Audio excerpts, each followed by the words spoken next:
Want me to go back and start again? No, that's fine. This is just after I'm now recording. So this is just after you log in as a COP coordinator from our Gmail account. Go ahead. Okay. So the best way I can think of to compare these or to describe these two is a little bit like having a Facebook account, but running a page or a group off of your own personal Facebook account. So you can have multiple managers of a group, but it's generally hosted by just one site. So you can have, in this case, the Heliophysics Community of Practice is like the group or the page, and the COP Gmail account is just like the host. So when you're using it, always use the Heliophysics Community of Practice. This is the account that this is where the videos will be hosted, and the COP coordinators is just like any old Gmail account that can be used to manage the this main page. Does that make sense? Yep. Okay. So we manage this as here. So I did some more digging about, and this is just. Can I interrupt for a second? Yeah. So I have a question, because I have a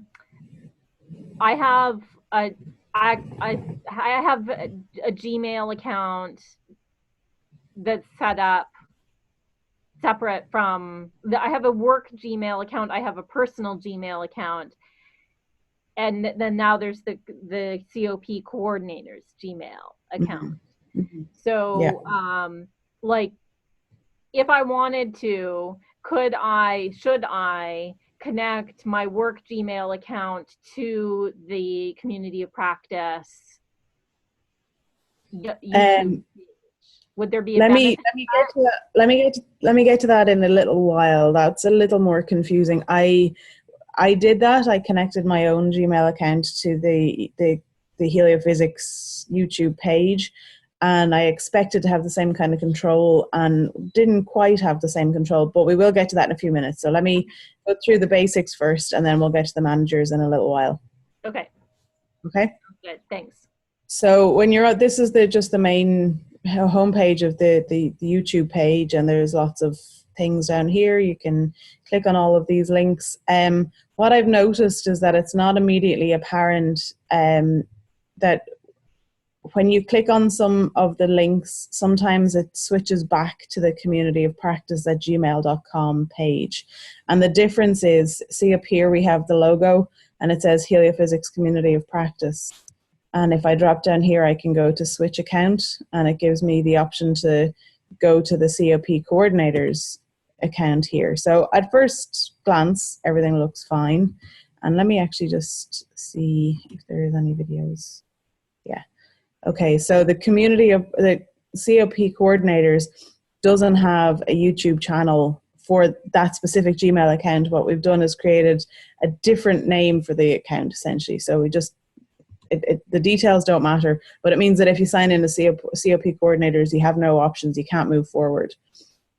So we'll just go back to the Heliophysics Community of Practice here. And if I just let me go back to the YouTube homepage till I show you how to get here. So because our videos are hidden, they're not searchable. You can't search for the videos. So the way I found that's easiest to find them is you just go to this little drop down menu here and go to Video Manager. And then all of our videos come up right here. And then the thing that we're going to be doing mostly is sharing the links for them. So I know, Nancy, you were trying to get a shortened URL for these. So if you actually go to, so in this, again, the drop-down menu beside each of the videos, and go to Info and Settings. And then right here is a shortened URL. So that's the whole URL for any of the videos. So we can just copy this and paste it into a Word document or onto the top of the agenda, or however we want to share these details with them. I do think that we should have a searchable document that we keep. I know we started to discuss that the other day, and it seems like people were pretty keen on Google Docs, which I'm a fan of because it means we don't have to keep emailing out the updated document, although we can also do that. So maybe we have like a double whammy type thing where we have it kept in Google Documents, but we also we also share it in a final format on Wigio at the same time. Yeah, I was gonna say maybe it can just be an updatable document. I mean, that secondary one, it should also be somewhere on the Wigio. This is what I'm trying to say. But I agree that I like the ease of Google Docs as well. Because we can't search for the videos. So it means that teachers, we have access to that whole big long list of videos, but anybody else who doesn't have access to this account, like administrator access, won't have access to that list. So we're going to have to provide them with the list of links consistently. So in this section, you can just put in your title. It means that if we want to make a change after the fact, you can edit here. You can put in the agenda if you want. You can maybe provide a link to notes on that video if we have notes in the Wigio. I don't know if there's a way to provide a URL from Wigio. And then a few more advanced settings, whether or not we want comments, ratings, and so on. This stuff I wouldn't be as worried about. That's just sort of by the by. Then if we want annotations, so if it's giving a presentation. Oh, Dan's gone. He looks like my icon. There you are. It means that if we want to, if for example, let's say Rob Lillis was giving his presentation last week or last year in December, and he said, and if you go to, nasa.gov, you can do blah, blah, blah. It means that we can go to the point in the video where he says, go to nasa.gov and actually type in a clickable link that people can click on, and it will bring them to that page if they're just reciting a link. Wow. Does that make sense? Which I think could be very handy in the future. Is that where it pops up in the little, I mean, I don't YouTube a lot, but sometimes I see where it says, for more information, you can go, and it'll have like a little pop-up bubble or something. Exactly. Okay. People use it a lot of the time for subscribe. Click here to subscribe or click here to see more. Okay. So that's annotations, which are up here in the top. So we can add annotations, we can add links, we can add references if people are referring to different things, or if we're during a regular meeting and somebody says, oh yeah, I posted this to Wigio, and we can find that file on Wigio, we can then provide a direct link from the YouTube video to that file. That's so cool. That is cool.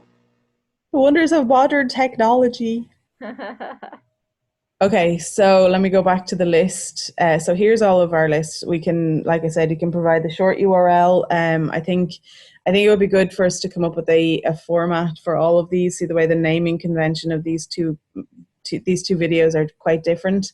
So whether we want to have like a summary, whether it's just a general meeting, where to put the date in it, just some general format. So if people are trying to scan a list of file names, for example, then it'll be easy for it to figure out what it is that you're looking at. So I kind of like this one here where you have like a general description of something important that happened. So, last Tuesday's meeting could be discussing new members meeting on January, whatever the date was. Rather than just January 2014 Helios meeting?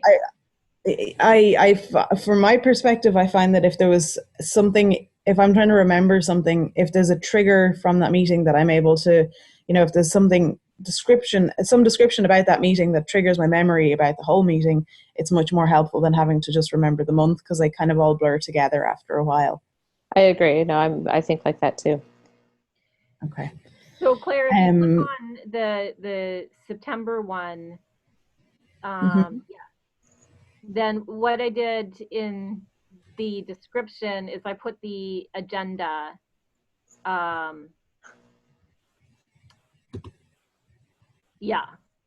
So maybe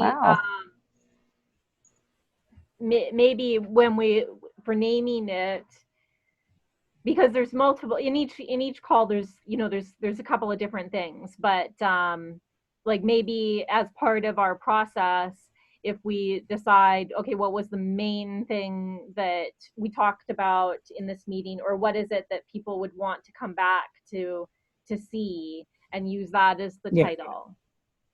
I agree. I think that's a good, because that's basically the purpose of the title, is they're not going to want to come back to just hear general chit chat. If there was like a really important revelation or discussion that happened in that meeting, then that's the thing that they're going to want to see again. Like we could call it like the Maven meeting, and that's what I always call the October meeting, or the December meeting is the Maven meeting, or Yeah, and then ideally, like, so we had talked about this last week of having the time code on each part of the agenda, which I wasn't able to keep track of that. And I don't know, I mean, maybe it's too much work to try and go back. Like for this meeting, for example, the check-in, what's the time code on that? The update on NASA funding. So if someone wanted to go straight to the update on NASA funding, at what point on the video does it start? And then we can include that in the about description. So that's something that we had wondered too, if maybe the teachers could take up, or as they didn't we say? I thought we did say something about it. Maybe we didn't. Another thing I was thinking of, because I was keeping tabs on the chat on it, the chat window, it might be something we could have the responsibility for the person doing the chat every time, like if they have the agenda in front of them, and every time the agenda topic changed, you just type in the name of whatever the new agenda item is, and the chat window has the timestamp on it. Oh, clever, Claire.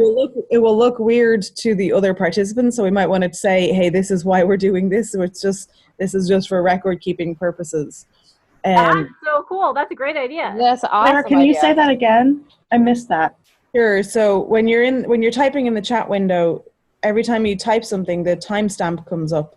And so the person who's monitoring the chat window could have access to just have this, like on that you see here, the 1 to 7 main agenda items. And every time the agenda item changes, you just type in the name of that new agenda item, and that will automatically give you a timestamp. And so it means that you'll be able to identify the time in the video where the agenda item changed, which will make it much easier to identify the new agenda sections when we're putting it all together at the end of the day.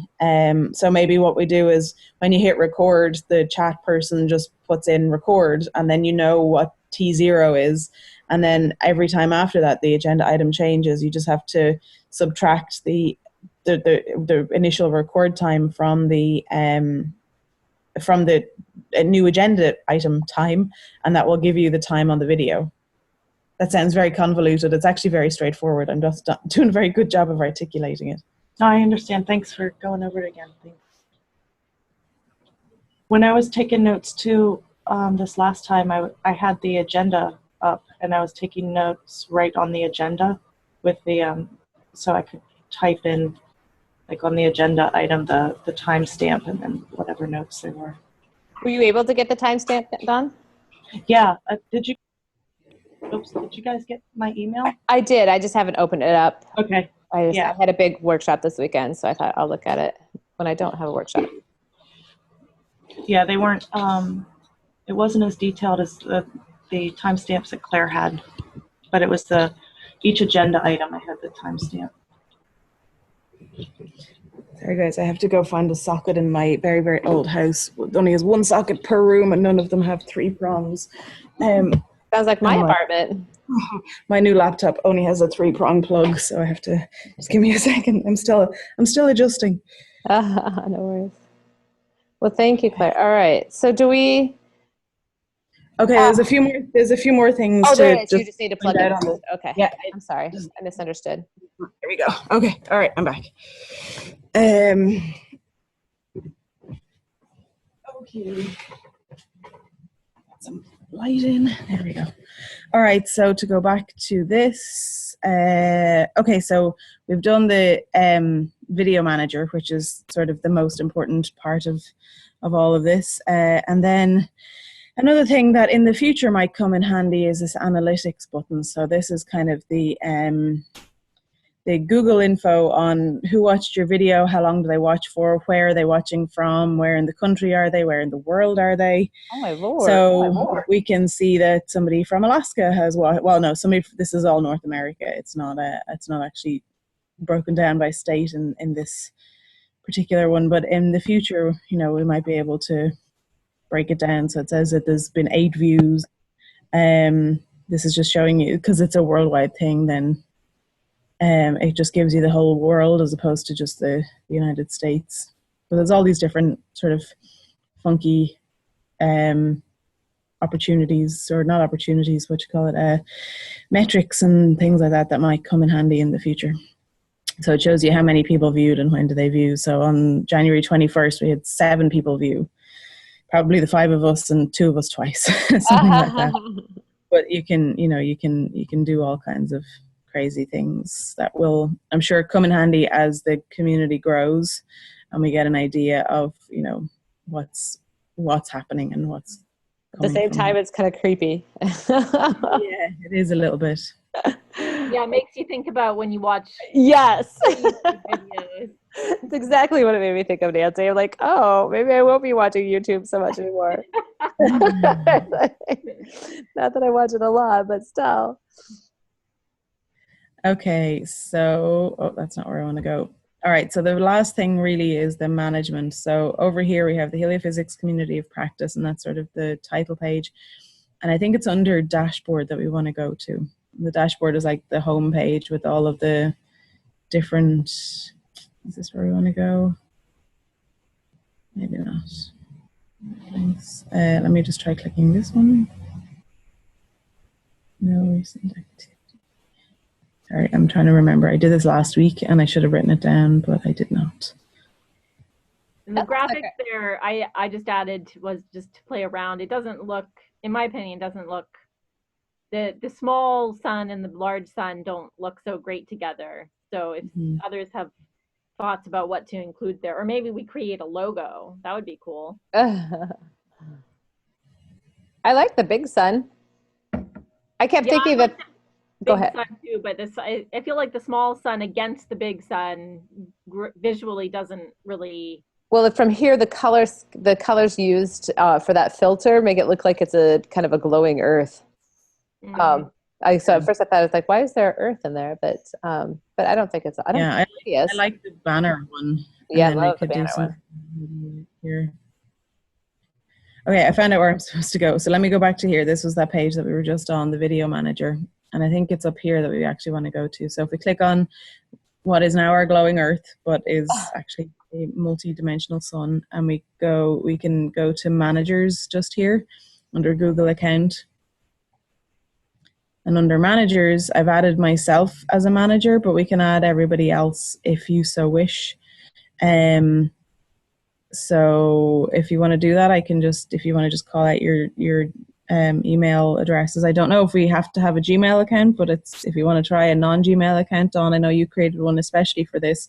If you want to try a regular email, we can see if that works. So we can't do this through the COP coordinators? You can, but if you want, so Nancy was saying that she already has a whole host of Gmail accounts, and can she manage this from her account? So actually, before we do this, why don't I show you what it looks like when you manage it out of your own account?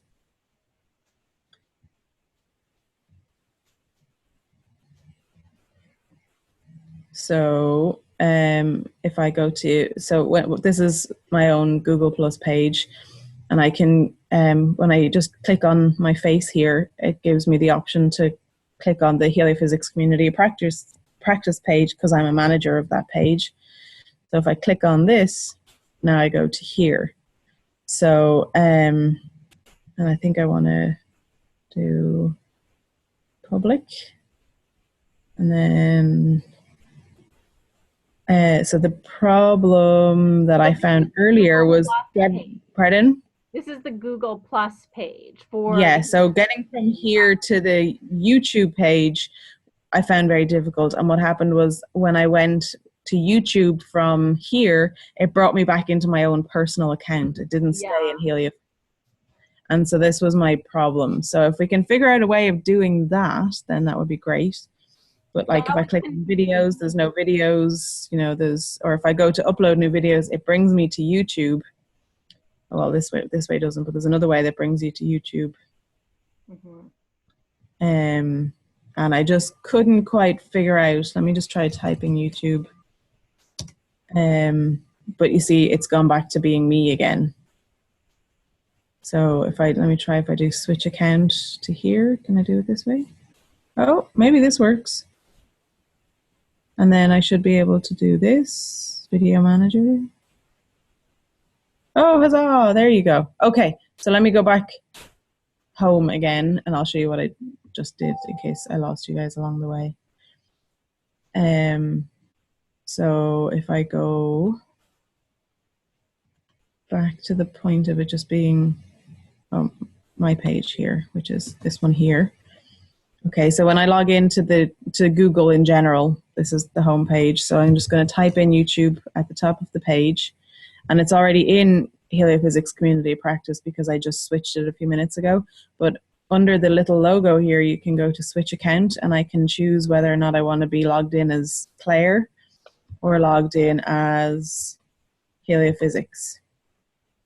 And when I'm logged in as Heliophysics, as I am now, then I can do all that I was doing a little while ago from the Community of Practice Gmail page, but I don't have to go to the trouble of logging out of my own Gmail account and logging back in as the other one. Does that make sense?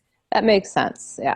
Yeah. So it means that if you have Gmail accounts, then we can just add you as managers, and you should be able to do that yourselves. I just didn't want people to be able to access my Gmail stuff, my personal. I mean, I didn't want them to be able to get to my. All You know that will what I'm happen is all that will happen is we'll see a little box here with, Andy Nelson and your manager. But like I'm logged in as Claire, and there's nothing I can't even add managers from my own account. Only the COP account can add managers because it's the owner. Yes, but So- and this is how Luddite I am, Claire, so I appreciate your patience. What I'm concerned about is that my my personal Google stuff will show up on that board, that the teachers, I'm not so much concerned about you as I just try to keep my personal life and my work life very separate. No, so I didn't want them to be able to access that. They shouldn't be able to access anything like that. As long as you remember to check that you're logged in as Heliophysics and not as Andy Nelson, then it should all be fine. Okay.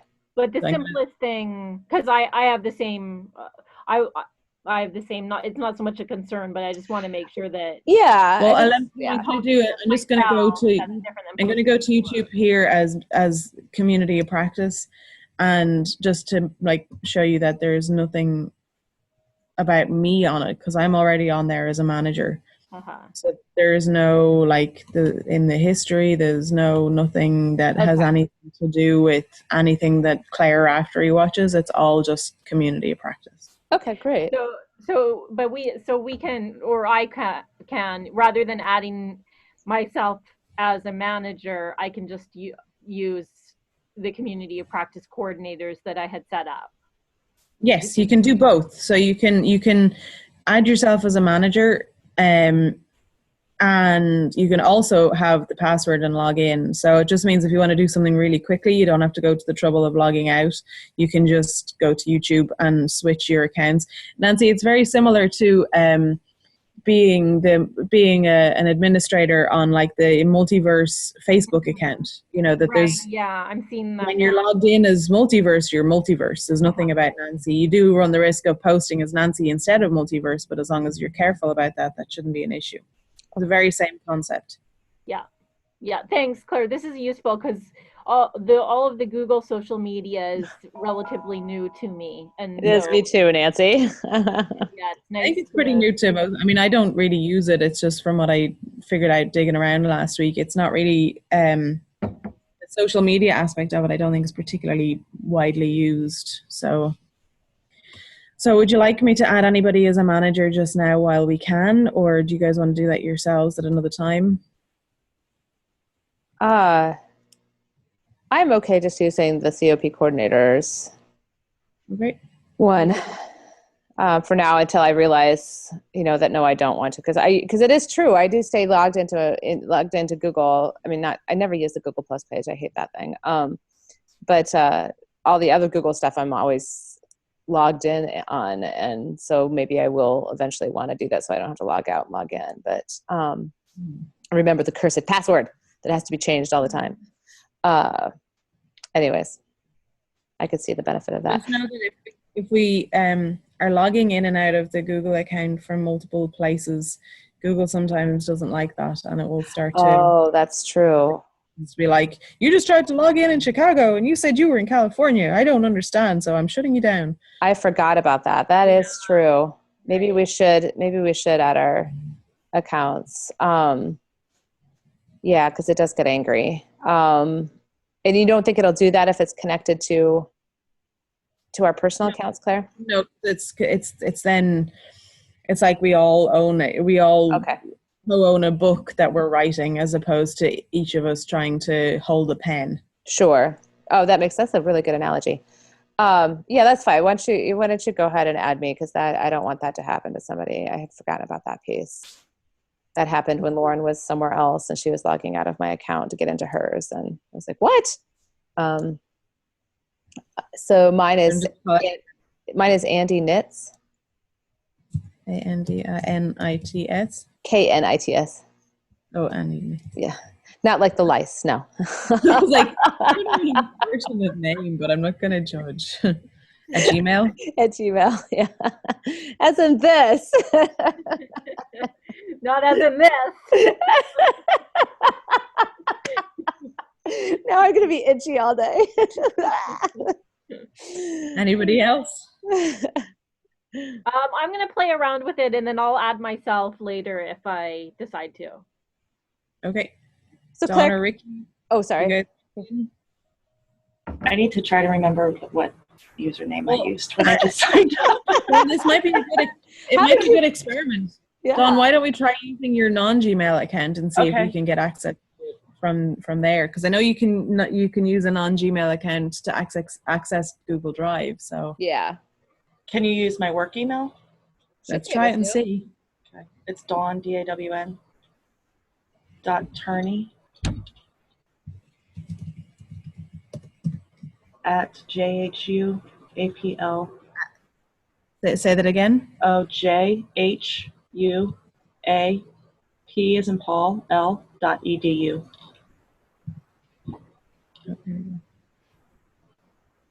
Okay, let me know if that works. Okay.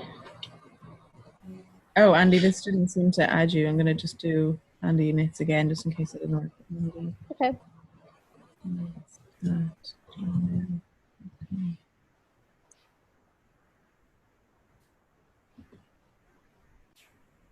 Doesn't Okay. like my name. It doesn't like my email. I think I just screwed it up.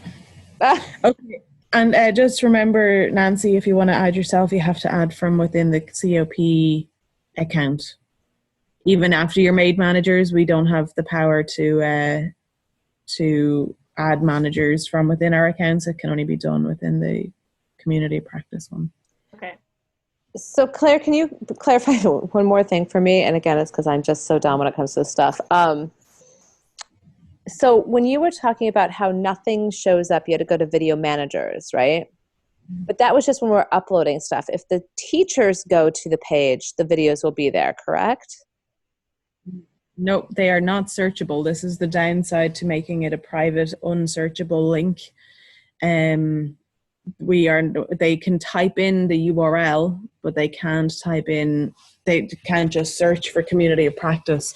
If we make them open links, then they are searchable. But because they're unlisted, because they're private, they won't be found if you search for them. So I have a clarification on this, and I'm going to say what my understanding is, and this may or may not be correct.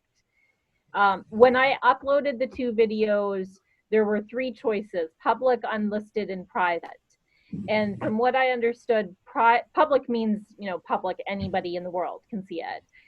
From what I understood, private meant that nobody could see it except for you logged in as community practice coordinators, or and maybe perhaps the managers. And Unlisted meant that if you shared the link with anyone, they could see it. But like with private, you could share the link, but they still can't see it. So but I'm not sure if that's true or not. well, with private, the difference between private and unlisted is you can share the video with people when it's private, but you can't add people to it. Once you share it, that's it. You can only add, it's like I'm sharing this with Nancy and Dawn. I hit share. Oh, sugar, I forgot to add Ricky and Andy. and it's too late. And also you can only share it with Gmail accounts. So it's here, sharing private videos. Oh, here we go. So this is private videos. They'll need a Google account to view your video.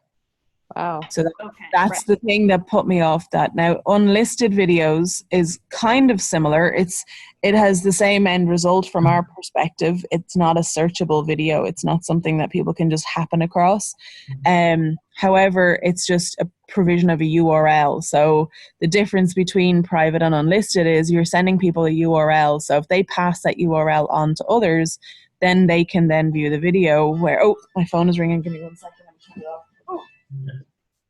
Guys, and I have to go. I have to be in San Francisco in an hour. Good luck. Thank you. Enjoy the view and the sunshine. I mean, your rain. So I'll try and catch up on YouTube on this meeting since it's being recorded. All right. Bye, guys. Have a great day. So with unlisted videos, you're giving them a URL that they can then pass on to somebody else. With a private video, they can pass that on to anybody else. It's not shareable in any way. You're basically just handing it to somebody that they can't pass it on any further. So that's kind of limiting in that if somebody has a colleague that they wanted to share the video with or something like that, or to get an idea of what a meeting looks like, then they can't share it any further with private, and you have to have a Gmail account. Whereas unlisted, it's not searchable, but they can pass the URL on to other people and they don't have to have a Gmail account. So I would recommend unlisted. Yeah, and So unlisted is unlisted videos won't appear in any of YouTube's public spaces. So that's why it's not searchable. That's why when you go to the channel page, the videos are not listed there because they're private. So the two that are currently on there are set up as unlisted, not as private. Yeah. So I'd recommend keeping it that way. So this is the detail. Anyone who knows the video's link can place the video in a playlist, even a public playlist. So that means that if you have on YouTube, you can create lists of videos that you want to watch in a row on a loop, and those playlists can be made public so as other people can use the same playlist. So if they know the URL, it can be added to a playlist and it can be shared with other people. I wouldn't really be concerned about that. This tends to be more an issue for like music and things like that, or like shorter videos that you want to play in a loop. I can't really see too many people wanting to put an hour and a half video into a series of videos that they might want to watch at a later date. Well, and if they did, the nefariousness that doesn't live in looking at sun science, right? Yeah, I don't think. I really wouldn't be too worried about it. I think we have our backs are covered by just saying that we're recording. If you want to have, here's your 10 seconds to turn off your webcam before we hit record. And this is going to be posted on an unlisted YouTube site. And maybe we should just write out a little spiel that gets recited at the beginning of every meeting. Make sure we cover it every time. Absolutely. Yeah, so I know I'm probably being way conservative here, but I'm wondering if we need to say this when that gets said, like to almost say it twice, say it once and then let people know to turn off the video camera and then start recording and say it again so that there's a record of it being said, so that if in the future anyone, and here it's not so much that I'm concerned about like the content being shared, but I'm just thinking something like if teachers are doing this from home and they have a child in the background, and that there's all sorts of different situations that come up. What are your thoughts about that? Do you think that's overkill? I think if we did the longer spiel, we're about to begin recording. If you don't wish to be recorded, please hang up, or please turn off your webcam now. Don't hang up, but just turn off your webcam, hit record, and then say, okay, we are now recording this video and it will be posted on a private YouTube webpage. And I think that's what Michelle used to say for Helio all the time when she did the web. I can get that script from her. I agree. I don't think it's overkill, Nancy. I totally sympathize with your thought process there. At the same time, we can't be held liable for it because we did do it. And that's up to those people with those conditions. I mean, it's kind of like people with food allergies. You know, if you're overly concerned about or feel like it's really, really life-threatening for you, then there are just certain things you're going to have to avoid on your own, right? Yeah. But I also sympathize with that, and I just want to be able to be as encompassing and thoughtful as possible with everyone. But I think Claire's right. As long as we say we are now recording, after we're done, so that people Yeah, are I aware. would feel comfortable with that. When I was teaching, I had there was a student in one of my classes who the mother was concerned about the father who was estranged finding the child, and I had the same situation. Yep, I totally sympathize. It's I'm always the one at the other trying to enforce because we have that in our own family. So it's so I tend to be that parent that is like wanting to see everything. Like, no, my kid cannot be in that. So I totally understand completely. Well, Claire, thank you for doing all of that work. Sure. I hope it was clear. It's sort of difficult to. You were always clear. I'm probably going to have to play with it to make sure that I do it right. Here you go. New to YouTube, get started with the basics in this guide. I am the person that will use that. Yeah. Where did you find that? Because I can't, for some reason, if I put myself in full view, then I can't, so I can see your screen. I can only see part of it. I can't see the whole thing. So where did you find that document? Well, it's let me shrink my page maybe, and then you might be able to see a bit more. All right, let me put it in full view and see if that helps. Nope, I can only see 2/3 of it. Can you see it now? Nope. Support.google.com /YouTube /answer and then a big long number. So I'm just going to put it in the chat window. Okay. Is there, but there wasn't a button you pushed or anything on YouTube that got you there, like a link? There? So when I that's what I meant. Was like, where did you find that on that page? So how did I get here? I went to, what was my previous point? Let me exit. Oh, I had Googled YouTube private unlisted, so YouTube privacy options essentially, and it brought me to this video privacy settings page that I was just reading it from. And then at the top of this, there's a little banner that comes up that says new to YouTube, get started with the basics in this guide. And I just clicked on the get started with the basics, I think, and that's where it brought me to. I'll just Google new to YouTube and see. Yeah, when I set, because Igor he helped me set up the Gmail account, but he's not really familiar with YouTube, so it was kind of like groping in the dark. So it's been nice, Claire, to have you come in and help with this too. Absolutely. Sure. Happy to oblige. Excellent. All right, guys. Well, that's all the YouTubing I can do for today, I think. I have to jump off. I've got another call starting now too. All right. Well, we'll figure out a time that we can do a quick base camp thing. That'll only take 5 minutes. So if we have to, we might have to wait till next week if everybody's busy. But is everybody okay with that? Yep. Sure. Okay. Claire, just to let you know, an email did not come through to my email account about being a manager. Okay.